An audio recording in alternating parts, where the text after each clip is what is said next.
Hello guys, welcome to sleepy classes. Guys कैसे हैं आप सब? होपफुली आप अपने घर में सब अच्छे होंगे। तो गाइस अच्छे रहिए, ध्यान रखिए अपना।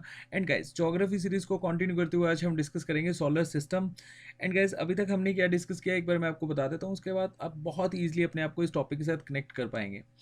फर्स्ट सेशन में हमने देखा था यूनिवर्स के बारे में। सेकंड सेशन में मैंने आपको बताया यूनिवर्स में कितनी गैलेक्सीज हैं एंड स्टार का फॉर्मेशन कैसे होता है। ठीक है जी।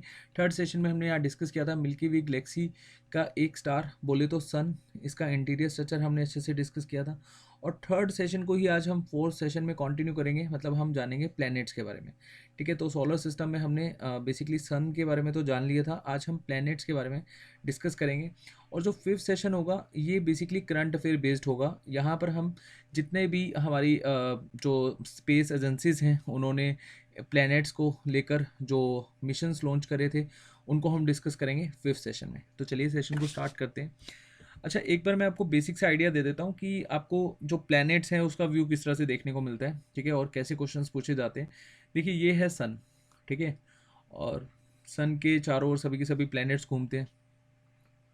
फर्स्ट पे है मरकरी, देन है आपका वीनस, देन है अर्थ, मार्स, और यहाँ पर आपको देखने को मिलती है एस्ट्रॉयड बेल्ट्स। अच्छा, इस एस्ट्रॉयड बेल्ट का कंसेप्ट समझाता हूँ मैं आपको। अब देखिए एक फिक्स्ड पाथ होता है सन के चारों ओर घूमने का सभी प्लैनेट्स का। ठीक है, या ऐसे समझ लो कि ये एक फिक्स्ड पाथ पे इस तरह से सभी प्लैनेट्स घूम रहे हैं।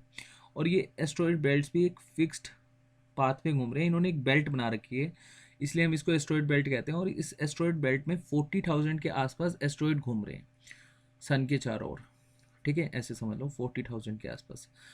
अब ये एस्ट्रॉइड्स के जो इनर हैं इनको कहा जाता है इनर प्लैनेट्स। ये क्वेश्चन आया हुआ था कि ये तो सन हो गए, यहाँ से ये चारों प्लैनेट्स क्या हो जाएंगे? इनर प्लैनेट्स, क्योंकि ये एस्ट्रॉइड्स के क्या है? इनर है। और एस्ट्रॉइड्स के जो आउटर होंगे इनको क्या कहा जाएगा? Outer planets. ठीक है, और जो आउटर प्लैनेट्स होते हैं ये गैसियस प्लैनेट भी इनको कंसिडर करते हैं और जॉवियन प्लैनेट्स भी कंसिडर करते हैं। और जो इनर प्लैनेट होते हैं इनको हम क्या कंसिडर करते हैं? Terrestrial planets. ठीक है, अब देखिए इनर और जो आउटर प्लैनेट्स हैं इनकी मेन जो एक तरह से डेफिनेशन है या फिर डिफरेंस है, देखिए यहाँ पर क्या है, एक तरह से डेंसिटी हाई होती है। अब डेंसिटी हाई है मतलब यहाँ पर आप इसको कंसिडर कर सकते हो ये सॉलिड स्टेट में होते हैं और ये क्या है? गैसियस स्टेट में। अब इसको आप एग्जांपल के थ्रू समझो, जैसे पानी की डेंसिटी ना 1 होती है, क्या आप पानी में खड़े हो पाते हो? नहीं हो पाते, है ना। और ये जो चारों प्लेनेट आपको देखने को मिलेंगे इनकी डेंसिटी पानी से भी कम है, और इनकी ये जो चारों प्लेनेट हैं इनकी डेंसिटी पानी से भी ज़्यादा है।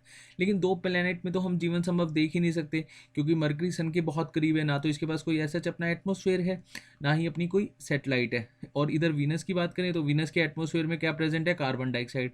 यहाँ पर भयंकर ये बहुत हॉट होता है। ठीक है, इसको सोलर सिस्टम की क्वीन भी कहा जाता है। ये इसके पास जो एटमॉस्फेयर में कार्बन डाइऑक्साइड होती है अराउंड 95% के आसपास। ठीक है, और अर्थ जो है यहाँ पर जीवन संभव है। अब देखिए अर्थ और जो मास है इसमें जीवन संभव क्यों है, इसके पीछे भी एक रीज़न है, और ये रीज़न है गोल्डी लोक जोन। अब इस गोल्डी लोक जोन को समझना। देखिए एक तो डेंसिटी हाई है पानी से, एक तो ये प्लस पॉइंट है, टेरेस्ट्रियल प्लैनेट्स हैं। और गोल्डी लोक जोन क्या होता है? जहाँ पर एक जीवन संभव हो, मतलब टेम्परेचर यहाँ पे बहुत कम देखने को मिलता है। ठीक है, क्योंकि ये दो प्लैनेट्स में क्या है? टेम्परेचर ज़्यादा है, तो यहाँ तो जीवन संभव हो नहीं सकता। और गोल्डी लोक जोन में एक तो हमने देखा कि डेंसिटी हाई है और टेम्परेचर कम है, साथ साथ हमने यहाँ क्या देखा? टेरेस्ट्रियल्स। ये क्या है? टेरेस्ट्रियल प्लैनेट्स हैं। ठीक है, इसलिए देखिए अर्थ में तो हम लोग रहते ही हैं। अर्थ के कंपेरेटिवली अगर हम देखें कि कौन से दूसरे प्लेनेट में हमारा जीवन संभव हो सकता है, तो वो है आपका मार्स। अभी इसके लिए सर्च चल रही है, आने वाले टाइम में जब सर्च पूरी होगी तो फिर आधी जनता, जो आधी पॉपुलेशन है वो यहाँ शिफ्ट कर दी जाएगी। चलिए अब देखिए एक पॉइंट यहाँ पर और सिमिलरिटी हमें देखने को मिलती है अर्थ और मार्स में। एक तो सिमिलर साइज़ के हैं, एंड जो अर्थ है हमारी वो टिल्ट है 23.5 डिग्री पर। ठीक है, और मास है ये टिल्ट है 25 डिग्री पर। और आप ये टिल्ट होने की वजह से हम लोग क्या देखते हैं? सीजन चेंजेस देखने को मिलते हैं, और ये भी लगभग सेम ही है, 1.5 डिग्री का फ़र्क है। ठीक है, 1.5 डिग्री का। यहाँ पर भी क्या है? हमें सीजन्स देखने को मिलते हैं। तो जीवन संभव होने की जो एक संभावना है वो बहुत बढ़ जाती है मास में। ठीक है, क्योंकि सिमिलैरिटी हमें देखने को मिल रही है यहाँ पर।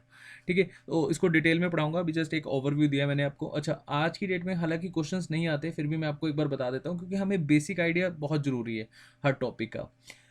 अब बेसिक जो कमांड है उसको कवर करते हुए चलेंगे साथ साथ, फिर हम पूरा डिटेल में टॉपिक को एनालिसिस करेंगे। देखिए, अगर आपसे क्वेश्चन पूछा जाए कि साइज़ में जो हमारा अर्थ है वो कौन से नंबर पे आता है, तो ये आता है आपका 5th नंबर पे। पहले नंबर पे कौन सा है? जुपिटर साइज़ के मामले में। सैटर्न सेकंड नंबर पे है, यूरेनस थर्ड नंबर पे है, और नेपच्यून फोर्थ पे है। अर्थ जैसे कि मैंने बताया 5th नंबर पे है। उसके बाद आएगा आपका वीनस। वीनस और अर्थ सेम है, लेकिन हम वीनस को 6th नंबर पे रखते हैं, ठीक है। और फिर आता है आपका मास, और देन आता है आपका मरकरी। यहाँ पर मैं मास कंप्लीट लिख देता हूँ, आप कंफ्यूज मत होना, ठीक है जी। और उसके बाद ये तो साइज से रिलेटेड हमने बात करी, ठीक है। और अगर आपसे क्वेश्चन पूछा जाए कि मास से रिलेटेड अगर हम देखें कौन से प्लेनेट आपको सबसे बड़ा देखने को मिलेगा, मास किसका सबसे ज़्यादा है, तो मास जुपिटर का सबसे ज़्यादा है। सिर्फ आपको यहाँ पर डिफरेंस याद रखना है कि मास में जुपिटर और सैटर्न सेम लोकेशन पे आएंगे, लेकिन नेपच्यून और यूरेनस की लोकेशन चेंज हो जाएगी, बाकी सारे सेम लोकेशन पे आपको देखने को मिलेंगे। यहाँ पे मास आ गया, ठीक है, और यहाँ पर आपका मरकरी आ गया। ये आपका साइज और मास के पॉइंट ऑफ व्यू में आपको याद रखना है, ठीक है जी। उसके बाद डेंसिटी, मैंने जैसे कि आपको बताया टेरेस्ट्रियल प्लैनेट्स की ज़्यादा होती है, तो टेरेस्ट्रियल प्लैनेट में डेंसिटी किसकी ज़्यादा होती है? अर्थ की, ठीक है। 5.5 के आसपास, मैं आप इसकी यूनिट के पॉइंट ऑफ व्यू से आपको बताऊंगा, ठीक है। उसके बाद आपको देखने को मिलता है सेकेंड नंबर पे मरकरी। मरकरी की डेंसिटी सेकंड नंबर पे होती है, हालांकि जीवन संभव यहाँ पे है नहीं। और उसके बाद वीनस की फोर्थ पे आती है, 3 पॉइंट के आसपास मास, ठीक है जी। उसके बाद Neptune, then Jupiter, then Uranus, और देन सैटर्न। सैटर्न की बहुत कम होती है, ठीक है। विद इन माइक्रो सेकेंड अगर हम यहाँ पर खड़े होने की कोशिश करेंगे तो पता ही नहीं चलेगा हम कहाँ गए, ठीक है। बहुत ही कम डेंसिटी होती है इसकी। और रेवोल्यूशन एंड रोटेशन पीरियड मैं आपको बता ही दूंगा, ठीक है। चलिए, अब देखिए सेलेस्टियल बॉडीज़ क्या होती हैं। एक बार सेलेस्टियल बॉडीज़ में आपको बता देता हूँ। देखो, ये जो सेलेस्टियल बॉडीज़ आपको देखने को मिल रही हैं यूनिवर्स में, ये सारी की सारी सेलेस्टियल बॉडीज़ हैं, ठीक है। अब इनको हम डिफाइन करते हैं। कुछ सेलेस्टियल बॉडीज़ होती हैं जो लाइट एमिट्स करती हैं। लाइट एमिट्स कौन सी करती हैं? स्टार। अब हमारे जो सोलर सिस्टम है इसमें एक स्टार है सन, और सन की ही हमें लाइट देखने को मिलती है अर्थ पे, और जो हमारी सेटेलाइट है मून उस पर, क्योंकि कुछ सेटेलाइट्स क्या करती हैं? लाइट एमिट नहीं करती, ठीक है, ऐसे समझो। उसके बाद प्लैनेट्स देख लेते हैं। प्लैनेट्स को हम किस तरह से डिफाइन करते हैं? देखो, प्लैनेट्स एक तरह से सेलेस्टियल बॉडीज हैं, लेकिन इनके पास खुद की हीट और लाइट नहीं होती, ठीक है। They are lit by the light of the stars. Stars कौन सा? सन, ठीक है। उसके बाद मतलब ये एक तरह से हम अर्थ की बात कर रहे हैं या फिर सोलर सिस्टम की बात कर रहे हैं। बहुत सारे स्टार्स हैं, उनकी फैमिलीज़ हैं। अभी तो हमें अपने प्लैनेट्स के बारे में नहीं पता, तो पूरे यूनिवर्स में जानना एक असंभव सा टास्क है, ठीक है ना। सच बॉडीज आर कॉल्ड प्लैनेट्स, और प्लैनेट वर्ड लिया गया था ग्रीक से, तो चलो एक ऐसी जस्ट फॉर नॉलेज आप देख लेना। उसके बाद देखिए, criteria to be called a planet. हम प्लैनेट को मतलब एक तरह से प्लैनेट कैसे कंसीडर करते हैं? कुछ ना कुछ एक ऑर्गेनाइजेशन होगी जो जिन्होंने प्लैनेट्स को कंसीडर करा होगा। जैसे कि 2006 से पहले हम प्लूटो को भी प्लैनेट कंसीडर करते थे, लेकिन 2006 के बाद नहीं करते। उसके पीछे क्या लॉजिक है? देखो, ये 3 पॉइंट हैं जिसको लेकर हम कंसीडर करते हैं कि प्लैनेट की एक एक्चुअली में प्रॉपर्टी क्या होती है। एक तो सन के अराउंड उसका फिक्स्ड ऑर्बिट होना चाहिए, ठीक है जी। सेकंड पॉइंट हमें क्या कहता है? Has sufficient mass to assume hydrostatic equilibrium a nearly around shape, ठीक है जी। थर्ड पॉइंट हमें क्या कहता है? Has cleared the neighbourhood around its orbit. अब प्लूटो के पॉइंट ऑफ व्यू से ये प्रॉपर्टीज मैच नहीं करती, क्योंकि प्लूटो एक तरह का क्या है? ड्वार्फ प्लेनेट है। अच्छा, अब नेक्स्ट सेशन में मैं आपको बताऊंगा, जब मैं आपको सेटेलाइट के बारे में बताऊंगा। और सेटेलाइट दो तरह की होती हैं, आर्टिफिशियल एंड नेचुरल, और उसमें हम अपनी सेटेलाइट के बारे में भी पढ़ेंगे, मून के बारे में। और नेचुरल सेटेलाइट्स जैसे मून है, ऐसी आर्टिफिशियल सेटेलाइट का क्या रोल होता है। जैसे आपने क्वेश्चन देखा होगा, ब्लू मून क्या होता है। चलिए, नेक्स्ट सेशन में हम कवर करेंगे। और साथ साथ जो प्लैनेट्स को लेकर जितनी भी हमारी स्पेस एजेंसीज हैं, उन्होंने जो भी यहाँ पर मिशन लॉन्च करेंगे वो हम डिस्कस करेंगे नेक्स्ट सेशन में। अब देखिए, ड्वार्फ प्लैनेट्स कौन कौन से हैं, ठीक है। एक तो एस्ट्रॉइड बेल्ट में आपको देखने को मिलेगा जिसका नाम है सिरस, एक है प्लूटो, एक है होमिया, एक है मेकमेक, और एक है एरिस, ठीक है। ये आपके कुछ ड्वार्फ स्टार्स हैं, इनको भी हम नेक्स्ट सेशन में अच्छे से डिस्कस करेंगे। अच्छा, एक ऑर्गेनाइजेशन है, इसका बहुत इंपॉर्टेंट रोल है, इंटरनेशनल एस्ट्रोनॉमिकल यूनियन, ठीक है। अब आपने 2019 में एक न्यूज़ देखी होगी कि सैटर्न के पास 82 सैटेलाइट्स हैं।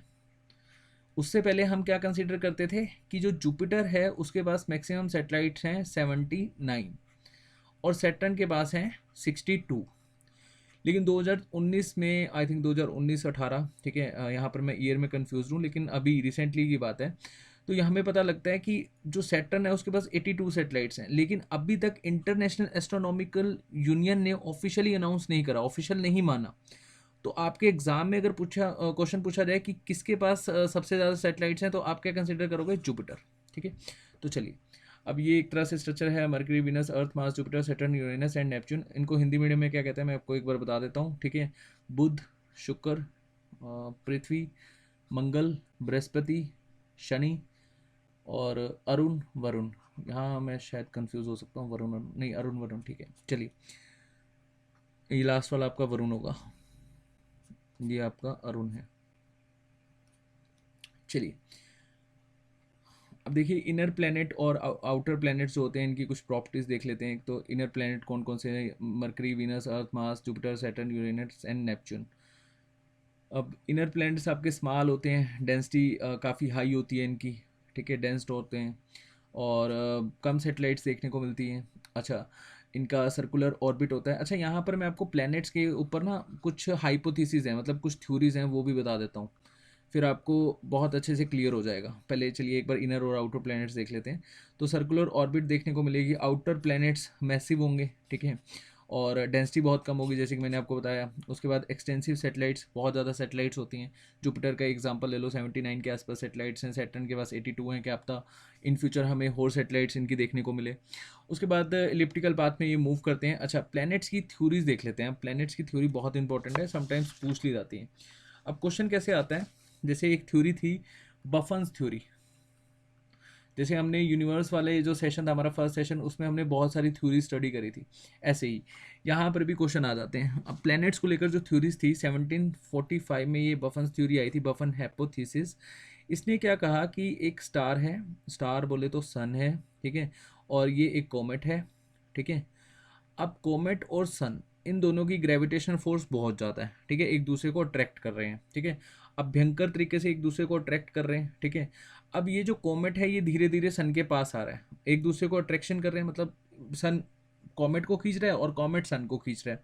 अब अट्रैक्शन फोर्स यहाँ पर देखने को मिल रही है। ठीक है, इस अट्रैक्शन फोर्स से होगा क्या कि कॉमेट ना कुछ समय के बाद इसको पास से होकर, मतलब इसे गुजर जाएगा, मतलब इसके बिल्कुल पास से होकर चला गया।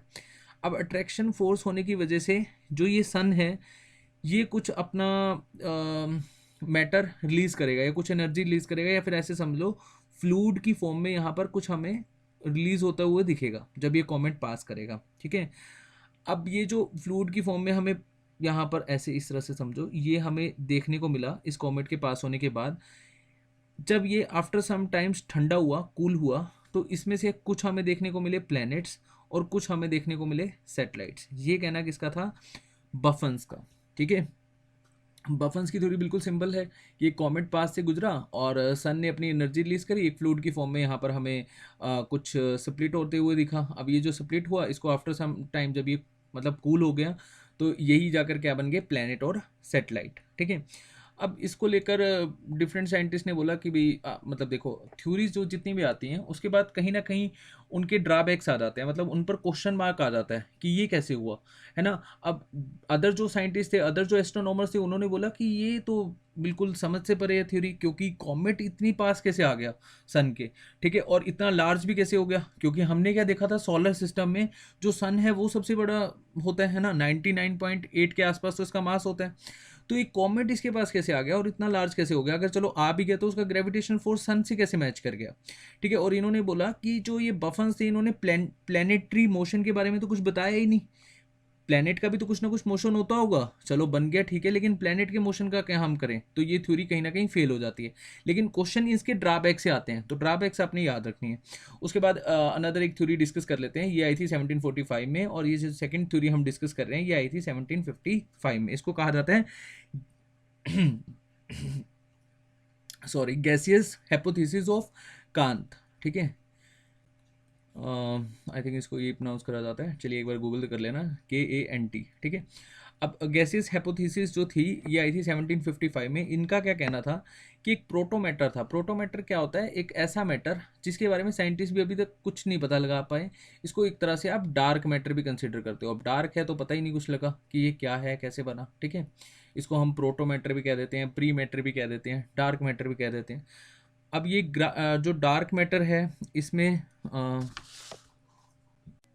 ये जो डार्क मैटर था आपका, इसको ऐसे समझो कि इसमें कुछ समय के बाद ग्रेविटेशन फोर्स के कारण अंदर अट्रैक्शन होना शुरू हो जाएगा। जब अट्रैक्शन होना शुरू होगा तो इसकी जो पार्टिकल्स होंगे अंदर, ठीक है, जो पार्टिकल्स होंगे वो उसमें हमें कोलिजन देखने को मिलेगा। अब पार्टिकल जब कोलिजन होते हैं तो हमने एक बात समझी थी जब हमने स्टार का फॉर्मेशन समझा कि पार्टिकल कोलिजन होने के बाद एनर्जी प्रोड्यूस होती है, ठीक है। या फिर आप ऐसे समझो कि एनर्जी प्रोड्यूस होने के बाद एंगुलर मोमेंटम भी हमें देखने को मिलता है, मतलब ये तेज़ी से इस तरह से घूमना शुरू हो जाते हैं, एंगुलर मोमेंटम हमें देखने को मिला। अब एंगुलर मोमेंटम देखने के बाद ये मैटर घूमते घूमते अपना एक जो एक फिक्स्ड पाथ है उसको कहीं ना कहीं छोड़ देते हैं। जैसे आपने मान लो कि बचपन में एक कुछ ऐसे थ्रेड में कोई यहाँ पर कुछ बांध लिया, ठीक है, इसको हम एक तरह से कुछ भी यहाँ पर मान लो, कुछ भी आपने यहाँ पर बांध लिया एक थ्रेड से, इसको आपने ज़ोर ज़ोर से घुमाना शुरू करा। सेम मोशन में अगर आप घुमाओगे घुमाओगे तो वो आपको देखने को मिलेगा फिक्स्ड से एक पाथ में मूव कर रहा है। जैसे ही आपने अपना मोशन चेंज करा, जैसे ही आपने अपनी फोर्स चेंज करी, तो ये जो होगा ना, ये अपना एक जो फिक्स पाथ है इसको कहीं ना कहीं खो देगा। मतलब ये या तो आगे की ओर मूव हो जाएगा, ये पीछे की ओर मूव हो जाएगा। मतलब इसको क्या कहा जाता है कि पहले तो आप एक फिक्स्ड मोशन में घुमा रहे थे तो सेंट्रीपिटल फोर्स हमें देखने को मिल रही थी। जैसे ही आपने अपना फोर्स चेंज करा तो ये अपना जो एक फिक्स पाथ है इसको छोड़ देता है। इसको हम क्या कहते हैं, सेंट्रीफ्यूगल फोर्स। और जैसे ही एनर्जी प्रोड्यूस होगी पार्टिकल्स में, जब कोलिजन देखने को मिलेगा और एंगुलर मोमेंटम की वजह से ये और तेज़ी से घूमना शुरू कर देगा, और तेज़ी से घूमते घूमते यहाँ पर सेंट्रीफ्यूगल फोर्स हमें देखने को मिलेगी। और इसके बाद होगा क्या कि ये जो गैसियस का कुछ फॉर्म था ना, ये भी क्या करना है, यहाँ पर स्प्लिट होना शुरू हो जाएगा, ठीक है। यहाँ पर भी हमें कुछ स्प्लिट होते हुए दिखेगा। इसी स्प्लिट को हमने क्या बोला, आफ्टर सम टाइम्स ये क्या बन गए, प्लैनेट्स बन गए, ठीक है। सिंपल सी थ्योरी थी, ये हमने स्टार्स में भी समझी थी। लेकिन यहाँ पर ये जो कैंथ भाई साहब थे, इन्होंने ग्रेविटेशन के बारे में ढंग से नहीं बताया, ठीक है। तो ग्रेविटेशन को बताया नहीं, लेकिन ये बता दिया कि भाई गैसेस का ऐसे गोला था, इसमें जब पार्टिकल्स कोलाइड होने शुरू हुए, पार्टिकल्स कोलाइड हुए तो एनर्जी प्रोड्यूस हुई, एनर्जी प्रोड्यूस हुई तो एंगुलर मोमेंटम के कारण ये तेज़ी से घूमने शुरू हुए। तेज़ी से घूमते घूमते ये एक फिक्स्ड पाथ से इस तरह से बाहर की ओर आने शुरू हो गए। यहाँ पे हमें स्प्लिट देखने को मिला, और ये जो स्प्लिट था यही बाद में चलकर प्लैनेट्स और सैटेलाइट्स बने। लेकिन इन्होंने ग्रेविटेशन के बारे में ठीक से हमें बताया ही नहीं। तो ये थ्योरी भी कहीं ना कहीं हम लोगों को एक क्वेश्चन मार्क छोड़ जाती है, ठीक है, कंप्लीट थ्योरी नहीं थी।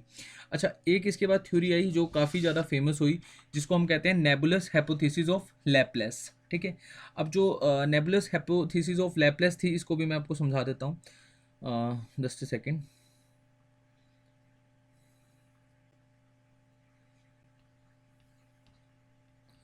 नेबुलस हाइपोथेसिस ऑफ लैपलेस, नेबुलस को हिंदी में कहा जाता है निहारिका, ठीक है। इसमें क्या हुआ, एक गैसियस का नेबुला था, ठीक है। अब गैसियस का नेबुला अगर कॉस्मस में प्रेजेंट होगा, कॉस्मस बोले तो यूनिवर्स में प्रेजेंट होगा, ये काफ़ी हाईली रोटेट कर रहा है अपनी एक्सिस पे, ठीक है। सेम कंसिडर कर लो, ये अपनी एक्सिस पे रोटेट कर रहा है। अब जैसे जैसे इसका रोटेशन बढ़ेगा वैसे वैसे सेंट्रीफ्यूगल फोर्स हमें देखने को मिलेगा। अब सेंट्रीफ्यूगल फोर्स जो है, यहाँ पर मैं सी एफ लिख रहा हूँ, सेंट्रीफ्यूगल फोर्स, ये जब हमें देखने को मिलेगा और ये जब बढ़ेगा तो ये जो एक फिक्स्ड पाथ में घूम रहा था ये भी कहीं ना कहीं अपनी एनर्जी को रिलीज कर, मतलब यहाँ पर गैसेस ये कुछ बाहर आना शुरू हो जाएगा, ठीक है। और सेंट्रीफ्यूगल फोर्स के इक्वल जब हमें ग्रेविटेशनल फोर्स देखने को मिलेगा, ठीक है, यहाँ पर इक्वल लगाओ, प्लस नहीं इक्वल, तब होगा क्या, यहाँ पर कुछ बॉडी स्प्लिट होनी शुरू हो जाएंगी, ठीक है। कुछ बॉडी यहाँ पर स्प्लिट्स होती हमें दिखेंगी, ठीक है। और इन्हीं से बाद में चलकर क्या बने, प्लैनेट्स और सैटेलाइट्स बने, ठीक है। अब यहाँ पर भी कुछ हमें ड्रॉबैक्स देखने को मिला, इन्होंने प्लैनेट्स का साइज़ तो हमें बताया ही नहीं, मतलब इस पूरी की पूरी थ्योरी में प्लैनेट के साइज़ का नहीं पता, और ये नहीं पता कि इनर प्लैनेट्स में सैटेलाइट्स कम क्यों हैं, आउटर प्लैनेट्स में ज़्यादा क्यों हैं, और सैटेलाइट्स को हमने किस तरह से प्लैनेट्स में डिफाइन करा है, सैटेलाइट्स किस तरह से आई हैं प्लैनेट्स में। तो ये कुछ इन्होंने बताया ही नहीं। लेकिन ये कुछ थ्योरीज हैं प्लैनेट्स को लेकर जो आपके एग्जाम में पूछ ली जाती हैं, तो ध्यान रखना। चलिए, इनर प्लैनेट्स और आउटर प्लैनेट्स के बारे में हमने पढ़ा, अब हम एक बार डिस्कस कर लेते हैं। ये वही है, alternately the first four called terrestrial planets, और जो बाद के 4 हैं इनको हम जॉवियन या फिर गैसियस प्लैनेट्स कहते हैं, ठीक है। चलिए, अच्छा, यहाँ समटाइम्स पूछ लिया जाता है इन्फीरियर और सुपीरियर। इन्फीरियर होते हैं either of 2 planets, mercury and Venus, जिनका जो ऑर्बिट है बहुत सन के क्लोज है। और सुपीरियर प्लैनेट्स क्या होते हैं, जिनका ऑर्बिट अर्थ से बाद हमें देखने को मिलता है, जैसे Mars, Jupiter, Saturn, Uranus and Neptune. चलिए अब हम वन बाय वन सभी प्लैनेट्स के बारे में अच्छे से जानेंगे। अब देखिए मरकरी से रिलेटेड जो क्वेश्चन आते हैं आपके, ठीक है, सबसे पहले तो यही पूछ लिया जाता है कि मरकरी जो है क्या इसके पास अपनी कोई सैटेलाइट है? नहीं है, इसके पास हमने कोई मतलब सैटेलाइट नहीं हमें देखने को मिलती, ना ही इसके पास कोई अपना एटमॉस्फेयर होता। लेकिन क्वेश्चन क्या आता है कि मरकरी पेयर हमने एक आर्टिफिशियल सैटेलाइट भेजी थी, उसका नाम क्या है?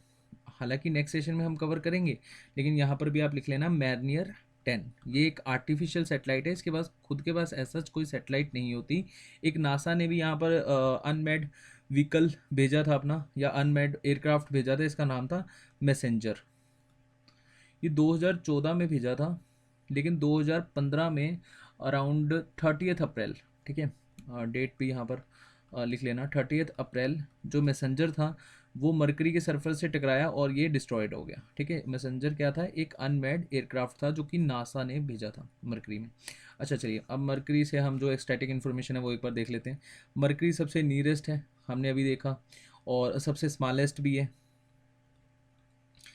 मरकरी के पास कोई सैटेलाइट नहीं है, एटमॉस्फेयर नहीं है। अच्छा, डे में इसका जो सोलर रेडिएशन बहुत ज़्यादा होता है। अब सोलर रेडिएशन ज़्यादा होगा तो भयंकर गर्मी होगी। अब इसका जो टेम्परेचर है वो भी बहुत ज़्यादा देखने को मिलेगा, तो अराउंड इसका टेम्परेचर मैक्सिमम हमें देखने को मिलता है 560 डिग्री सेल्सियस। अब नाइट में यहाँ पर सोलर रेडिएशन तो नहीं होगी, अब सोलर रेडिएशन है नहीं, और जो सोलर रेडिएशन आई और आकर टकरा के वापस चलेगी नाइट में, क्योंकि टेरेस्ट्रियल रेडिएशन तो कुछ ना कुछ यहाँ पर कन्फ्लिक्ट चलेगा, लेकिन टेरेस्ट्रियल रेडिएशन इस पर है ही नहीं। तो यहाँ पर नाइट में भयंकर ठंड होती है, मतलब दिन में गर्मी और रात में ठंड, तो ये उतना ही टेम्परेचर इसका कम हो जाता है। ऐसे समझ लो, दिन में टेम्परेचर ज़्यादा होता है और नाइट में टेम्परेचर कम हो जाता है। ठीक है जी, और 59 डेज़ लगते हैं इसको अपना रोटेशन कंप्लीट करने में। ठीक है, 59 डेज़ को आप प्रॉपर भी लिख सकते हो, 58 days, 15 hours, 30 minute and 34 second. ठीक है जी, और रेवोल्यूशन पीरियड जो सन के अराउंड घूमता है, रोटेशन होता है अपनी एक्सिस पे घूमना। ठीक है, और रेवोल्यूशन क्या होता है? सन है ये प्लेनेट है, ये इसके चारों ओर या इस तरह से घूमेगा, ये इस तरह से घूमेगा। ठीक है, वो डिपेंड करता है।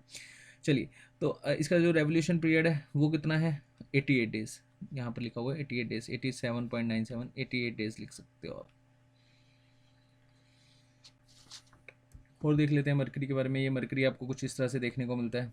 ठीक है जी, और ये आपने पॉइंट याद रखने काफ़ी इंपॉर्टेंट है। The most notable surface feature here is an ancient crater. इसको क्या कहा जाता है? Calories basin. ठीक है जी, बाकी आप यहाँ पर एक्स्ट्रा इन्फॉर्मेशन पढ़ सकते हैं। चलिए नेक्स्ट देख लेते हैं। नेक्स्ट है वीनस। अब वीनस को अर्थ का ट्विंस भी कहा जाता है, अर्थ की सिस्टर भी कहा जाता है इसको। ठीक है, और इसको सोलर सिस्टम की क्वीन भी कहा जाता है। ठीक है, अब वीनस के पास कोई सैटेलाइट तो नहीं है, लेकिन इसका एटमॉस्फेयर बहुत ही गर्म होता है। अब इसके एटमॉस्फेयर गर्म होने का रीज़न क्या है? क्योंकि इसके एटमॉस्फेयर में पाया जाता है CO2, कार्बन डाइऑक्साइड। ठीक है, और ये इससे रिलेटेड जो क्वेश्चन पूछे जाते हैं, लाइक जैसे वीनस, मैंने जैसे कि बताया आपको CO2 ज़्यादा देखने को मिलेगा, 95% के आसपास या 96% के आसपास। ठीक है, और सरफलेक एक्सिड देखने को मिलेगा इनके क्लाउड्स में। ठीक है, ये रोटेट करता है अपोजिट डायरेक्शन में, और अपोजिट डायरेक्शन बोले तो वेस्ट टू ईस्ट। ठीक है, sorry, east to west, east to west. अच्छा, दो प्लेनेट हैं जो ईस्ट टू वेस्ट रोटेट करते हैं। अब ईस्ट टू वेस्ट रोटेट कौन कौन से प्लेनेट करते हैं? जिनके पीछे US लगा हुआ है, जैसे वीनस, या फिर ऐसे समझ लो नस लगा हुआ है, वीनस एंड यूरेनस। ये दो प्लेनेट हैं जो ईस्ट टू वेस्ट घूमते हैं। ठीक है, और बाकी सारे प्लेनेट्स घूमते हैं वेस्ट टू ईस्ट। अब यूरेनस जो है ये ईस्ट टू वेस्ट घूमता है या नॉर्थ टू साउथ, मैं आपको बताऊंगा अभी। चलिए, वीनस को हम कवर करते हैं। सैटेलाइट्स इसके पास है नहीं, रोटेट करता है अपोजिट डायरेक्शन में।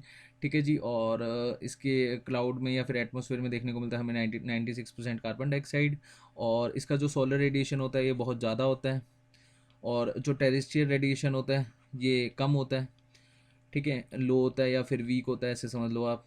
और इसका जो साइज़ है वो बिल्कुल सिमिलर है अर्थ के मास और साइज़, और ये अपना जो रेवोल्यूशन टाइम है वो 225 डेज़ में कंप्लीट करता है, और रोटेशन ये कंप्लीट करता है 243 डेज़ ये रोटेशन है और ये रेवोल्यूशन है, RV से रेवोल्यूशन एंड RT से रोटेशन, याद रखना।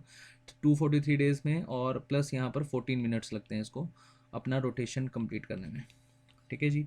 और अर्थ का एक तरह से अर्थ के अपोजिट ये चलता है, तो इसको क्या कहा जाता है, मॉर्निंग एंड इवनिंग स्टार। और Earth Venus has high plateau, folded mountains belt, और बहुत सारे यहाँ वोल्केनोज हमें देखने को मिलते हैं। जैसे कि मैंने आपको बताया ना, कार्बन डाइऑक्साइड ज़्यादा है, तो ये एक तरह से गर्मीला ग्रह है और यहाँ पर बहुत सारे हमें वोल्केनोज देखने को मिलते हैं। Magnetic field of Venus is far weaker then the earth because it assume the core of Venus में बी ऑलरेडी सॉलिडिफाइड, ठीक है, क्योंकि इसका जो कोर है या वो बहुत ज़्यादा सॉलिडिफाइड है, इसी वजह से इसका मैग्नेटिक कोर वो बहुत वीक होता है। चलिए, ये आपका वीनस है। अब देखिए, मरकरी और वीनस पर मून क्यों नहीं है, मतलब कोई सेटेलाइट क्यों नहीं है, इसके पीछे कोई रीज़न तो होगा, क्योंकि ये बहुत ज़्यादा क्लोज हैं सन के, ठीक है।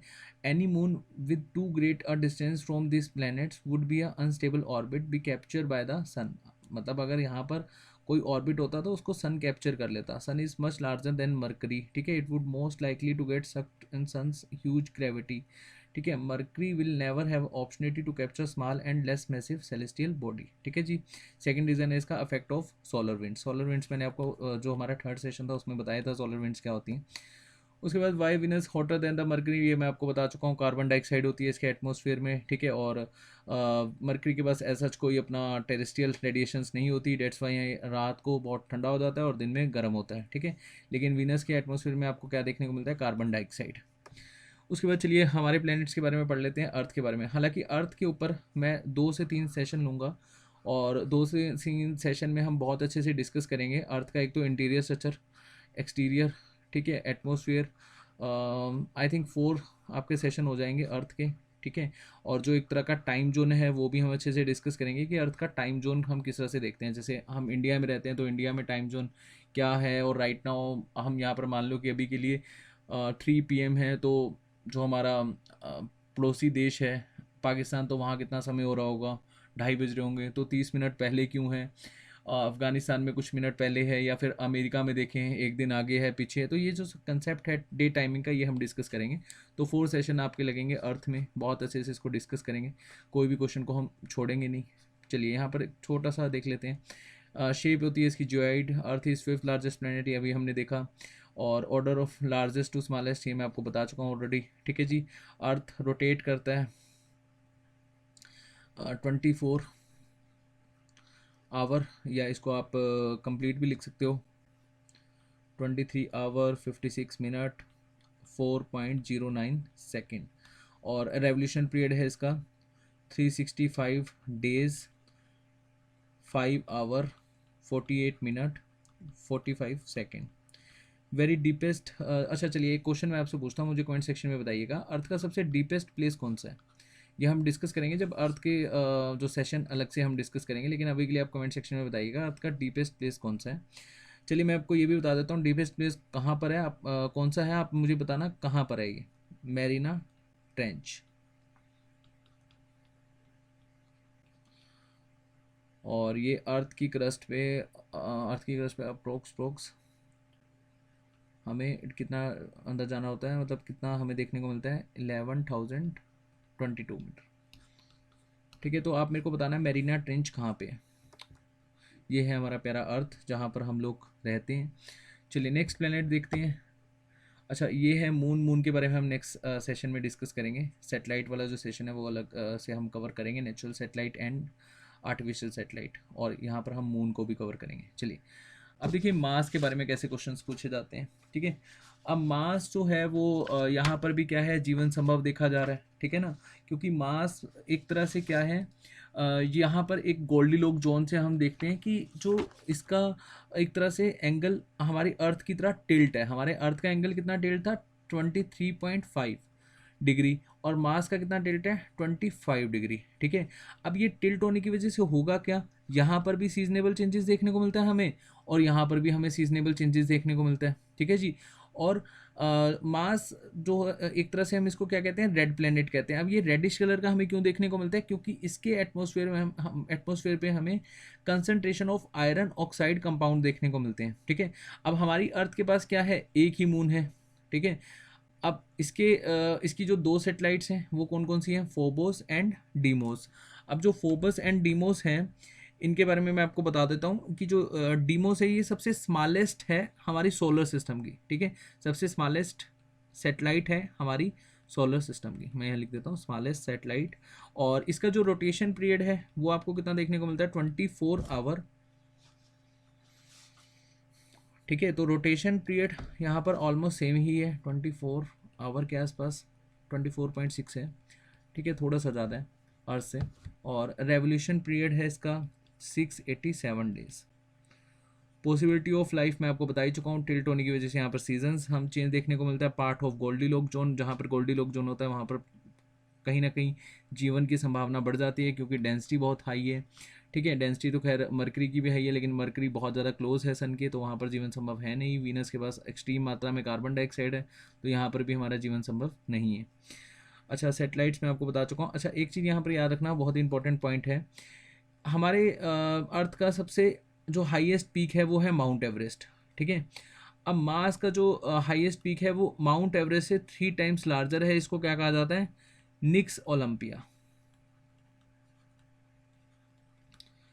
अब माउंट एवरेस्ट की हाइट क्या है, चलिए आप मुझे कमेंट सेक्शन में बताइए। इसका चेंज चलिए यहाँ पे लिखिए 8648 मीटर, ठीक है, इसको याद ही रखना, ठीक है। इसको 3 से मल्टीप्लाई करोगे तो आपको निक्स ओलंपिया की हाइट देखने को मिलेगी। और टेरिटियल प्लैनेट्स में ये कंसिडर होता है बिकॉज यहाँ, अच्छा और क्या क्या पाया जाता है मास में, कंटेनिंग सिलिकॉन, ऑक्सीजन, मेटल्स, ये यहाँ पर इसके एटमॉस्फेयर में पाया जाता है।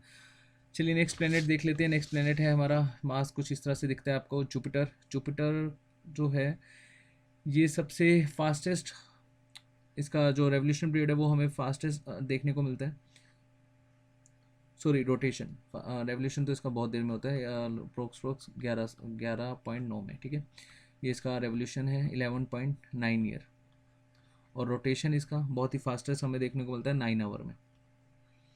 लार्जेस्ट प्लेनेट है साइज़ के पॉइंट ऑफ व्यू से देखें और सेटेलाइट के पॉइंट ऑफ व्यू से देखें, जैसे कि मैंने बताया ना अभी, सेटेलाइट्स किसकी ज़्यादा है, जुपिटर की ही ज़्यादा है, और सेटेलाइट कितनी है इसकी, 79 के आसपास। और ये लाइट येलो कलर का हमें दिखता है, और इसके चारों ओर भी क्या है, सिलिकेट रिंग्स बनी हुई हैं, ठीक है।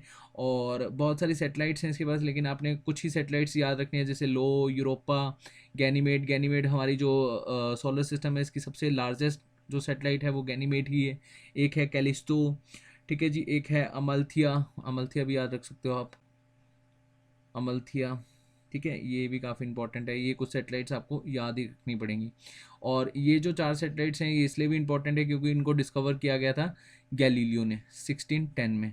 और गैनीमेड जैसे कि मैंने आपको बताया लार्जेस्ट है। 90% जो मास है जुपिटर का वो एक तरह का गैसेस फॉर्म में पाया जाता है, हाइड्रोजन और हीलियम की फॉर्म में, ठीक है जी। और यहाँ पर हमें एक लार्जेस्ट स्टॉर्म देखने को मिला है जिसको ग्रेट रेड स्पॉट भी कहते हैं, और ये अर्थ से विजिबल है और बिल्कुल स्मॉल टेलीस्कोप से, ठीक है जी। और इसका एटमॉस्फेयर प्रेशर जो होता है, एटमॉस्फेरिक प्रेशर, वो अर्थ के कंपैरेटिवली कितना ज़्यादा है, ये क्वेश्चन बहुत बार एग्जाम में आया हुआ है, तो ध्यान रखना। इसका एटमॉस्फेरिक प्रेशर 10 टाइम्स ज़्यादा है अर्थ के एटमॉस्फेरिक प्रेशर से, ठीक है जी। और लार्जेस्ट है साइज़ का, और इसकी जो हमें ड्यूल करेक्टरिस्टिक अप्रोच देखने को मिलती है, ठीक है, क्योंकि इसके पास खुद की रेडियो एनर्जी भी है,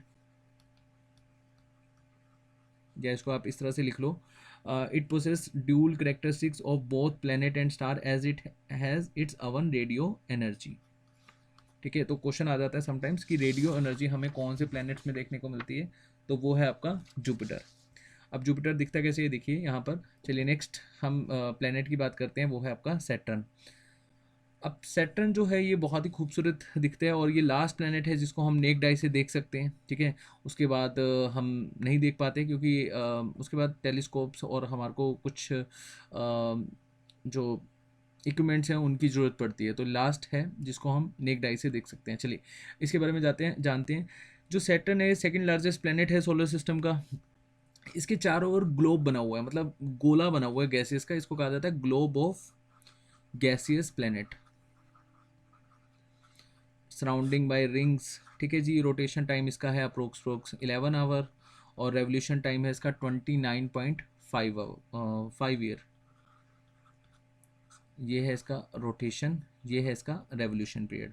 और सैटेलाइट इसकी अभी याद रखना 62 हैं, 82 अभी कंसिडरेबल नहीं है, ठीक है, 62 ही आपने याद रखनी है। अब मेन से आपने याद रखनी है, एक है मिमास और एक है आपकी मिमास, तैथिस, रिया, लेपिटस, बस इतनी ही आपने सैटेलाइट्स याद रखनी है, ठीक है जी। और एक इसकी सैटेलाइट है टाइटन।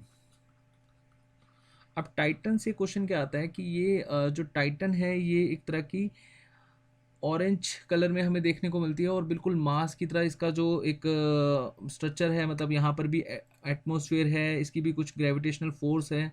तो अभी के लिए तो हम कहना सही नहीं होगा, लेकिन एक आर्टिकल पढ़ा था मैंने बहुत पहले कि ऐसा हो सकता है कि जो जितने भी हमारे प्लैनेट्स हैं उनके सैटेलाइट्स पर जीवन संभव हो, ठीक है। तो इसका याद रखना कि ये अपीयर्स लाइक ऑरेंज कलर, ठीक है जी। मास एंड मास की तरह यहाँ पर एटमॉस्फेयर है, ग्रेविटेशनल फोर्स है इसके पास खुद की, ठीक है जी। और एक इसका सैटेलाइट है, उसका नाम है फ्योब, ठीक है जी। होपफुली मैं इसको सही से प्रोनाउंस कर पा रहा हूँ, ठीक है, नहीं तो इसकी स्पेलिंग यही है। ये एक्चुअली में सैटर्न के अपोजिट मूव करता है। अब मैंने आपको बताया था ना सभी प्लैनेट्स वेस्ट टू ईस्ट घूमते हैं और 2 ही प्लैनेट ईस्ट टू वेस्ट घूमते हैं, तो ये भी जो आपका सैटेलाइट है सैटर्न के अपोजिट घूमता है, तो ये ईस्ट टू वेस्ट घूमता है, ठीक है। तो ये क्वेश्चन पूछा जाता है। चलिए ये देखिए, the ring system is divided in 3 main parts, A B and C ring, ठीक है जी, और जिसको डीमर रिंग भी कहा जाता है। टाइटन सेकंड लार्जेस्ट मून है, पहले गैनीमेड है फिर टाइटन है, ठीक है। और टाइटन में मैंने जैसे कि आपको बताया ये एक तरह से मार्स से रिलेट करते हैं इसको हम, ठीक है। नंबर ऑफ मून 62 हैं अभी के लिए, ठीक है जी।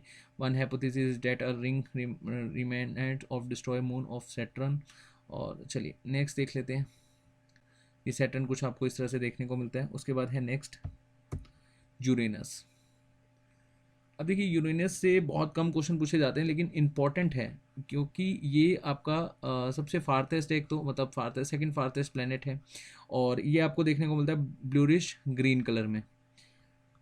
और ये ब्लूरिश ग्रीन कलर में क्यों देखने को मिलता है, क्योंकि इसके एटमॉस्फेयर में पाया जाता है CH4 मीथेन, CH4 क्लाउड्स यहाँ पर हमें देखने को मिलते हैं। अच्छा, इसका जो यूरेनस है ना, ये टिल्ट है 98 डिग्री पर। जैसे आप ऐसे समझो कि एक आपने बोल ली, ठीक है। अब ये आप इस तरह से कंसिडर करो, यहाँ पर एक बोल का ना ये पार्ट बना हुआ है, हाफ पार्ट इस तरफ है और हाफ पार्ट इस तरफ है। आप इस बोल को मूव कर दो इधर, ठीक है, 98 डिग्री पे, तो आपको ये बोल इस तरह से देखने को मिलेगी, ठीक है। तो हाफ अब इधर आ गया, मतलब ये जो ए पोर्शन था ये बी पोर्शन था, ये ए इधर आपको यहाँ देखने को मिलेगा और बी आपको यहाँ देखने को मिलेगा, ठीक है। अब अगर आप इसको 90 डिग्री पर मूव कर दोगे, और ये टिल्ट कितने में, 98 डिग्री पे, ठीक है। और ये सन के अराउंड कैसे घूमता है, मैंने अभी आपको बताया था ईस्ट टू वेस्ट, ठीक है। लेकिन अगर हम इसके पॉइंट ऑफ व्यू में चलें तो ये कैसे घूमता है, नॉर्थ से साउथ, ठीक है। लेकिन चलिए आप ईस्ट टू वेस्ट ही याद रखना, ज़्यादा हम कंफ्यूज नहीं होंगे, ठीक है, क्योंकि हमारे जितने भी एग्ज़ाम्स हैं, जितने भी बुक्स हैं, वहाँ पर हमें क्वेश्चन में देखने को मिलता है 2 ही प्लेनेट हैं जो सभी प्लेनेट से डिफरेंट वे में मूव करते हैं, ठीक है। वो है आपके वीनस एंड यूरेनस, ठीक है। तो ये सबसे ज़्यादा टिल्ट है। अभी के लिए हम क्या समझते थे कि अर्थ टिल्ट है, फिर मैंने आपको बताया नहीं, अर्थ के साथ साथ हमारा मास भी टिल्ट है 25 डिग्री पर। लेकिन अगर आपसे क्वेश्चन पूछा जाए सबसे ज़्यादा टिल्ट कौन सा है, तो वो है आपका यूरेनस। कितना टिल्ट है, 98 डिग्री के आसपास, ठीक है जी। और ये क्लॉकवाइज डायरेक्शन में घूमता है, जैसे कि मैंने आपको बताया ईस्ट टू वेस्ट, आपने यही याद रखना है, ठीक है। उसके बाद एक तरह का लाइंग प्लैनेट है, ठीक है। और रोटेशन इसका हमें देखने को मिलता है 17 आवर में, एग्जैक्ट आप याद रख सकते हो 17 point, just a second, 17.25 hour. और रेवोल्यूशन आप याद रख सकते हो 84 ईयर। और जो रिंग्स इस पर हमें देखने को मिलती है, ये जो रिंग्स हैं इनके भी एक्चुअली में नाम है अल्फ़ा, बीटा, गामा, एक है आपका डेल्टा, ये डेल्टा है ध्यान रखना। ये अल्फ़ा बीटा गामा की तो हमें पहचान है, बहुत ही कॉमन से हैं ये। और एक है आपका हाँ एपिल्सन, एपिसन। चलिए, तो यूरेनस, यूरेनस के बारे में आपने इतना ही पढ़ना है। नेक्स्ट है और हमारा आज का लास्ट प्लेनेट है नेपच्यून। नेपच्यून जो है ये सबसे फारथेस्ट है, हमारे सोलर सिस्टम का सबसे फारतेस्ट प्लेनेट है, इसको गॉड ऑफ सी है ऐसे समझो, इसको डिस्कवर्ड किसने किया था, ये क्वेश्चन। अच्छा, सभी प्लेनेट से क्वेश्चन नहीं पूछे जाते कि किसने डिस्कवर्ड किया था, लेकिन नेपच्यून से पूछा जाता है। नेपच्यून को डिस्कवर्ड किया था जॉन गैले ने 1846 में, ठीक है जी। और जो नेपच्यून और यूरेनस हैं, इनको एक तरह से ट्विंस भी कहा जाता है, ट्विंस ऑफ आउटर सोलर। अगर इनर सोलर की बात होगी तो ट्विंस किसको कहा जाएगा, अर्थ और वीनस को। अर्थ की बहन किसको कंसिडर करा जाता है, वीनस को, ठीक है जी। और हमारे सोलर सिस्टम की क्वीन भी वीनस है। और यहाँ पर आपको याद रखना है कि जो इसका नेम है नेपच्यून का, वो किसके थ्रू पड़ा, रोमन गॉड ऑफ सी इसका नेम पड़ा उनके मतलब एक तरह से नेम से, ठीक है जी। रोटेशन इसका देखने को मिलता है हमें 16 आवर रोटेशन पीरियड। और रेवोल्यूशन पीरियड हमें देखने को मिलता है इसका 164 ईयर्स।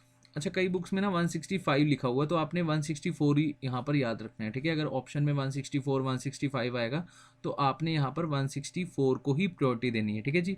सैटेलाइट इसके पास 13 है। और इम्पॉर्टेंट जो सैटेलाइट है इसकी वो है ट्रिट्रॉन।